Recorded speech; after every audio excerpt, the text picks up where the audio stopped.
ಜಗವೇ ಒಂದು ನಾಟಕರಂಗ. ನಾವೆಲ್ಲ ಕೇವಲ ಪಾತ್ರಧಾರಿಗಳು ಎಂದು ಶತಮಾನಗಳ ಹಿಂದೆಯೇ ವಿಲಿಯಂ ಶೇಕ್ಸ್ಪಿಯರ್ ಹೇಳಿದ್ದಾರೆ.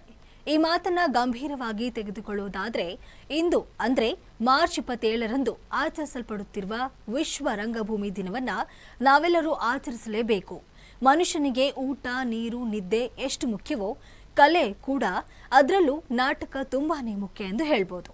ಏಕೆಂದರೆ ಮನುಷ್ಯ ತನ್ನೆಲ್ಲ ಭಾವನೆಗಳನ್ನು ವ್ಯಕ್ತಪಡಿಸುವುದೇ ಈ ನಾಟಕಗಳ ಮೂಲಕ. ಆದ್ದರಿಂದಲೇ ಮಾರ್ಚ್ 27ನೇ ದಿನವನ್ನ ವಿಶ್ವ ರಂಗಭೂಮಿ ದಿನವನ್ನ ಆಚರಿಸುತ್ತಿರುವುದು.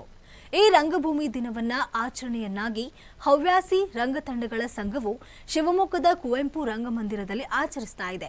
ಮಾರ್ಚ್ 26ರಿಂದ 28ರವರೆಗೆ ಶಿವಮೊಗ್ಗ ರಂಗಹಬ್ಬ ಉತ್ಸವವನ್ನು ಆಚರಿಸಲಾಗ್ತಾ ಇದೆ ಎಂದು ಒಕ್ಕೂಟದ ಅಧ್ಯಕ್ಷ ಕಾಂತೇಶ್ ಕದರಮಂಡಲಗಿ ಹೇಳಿದ್ರು.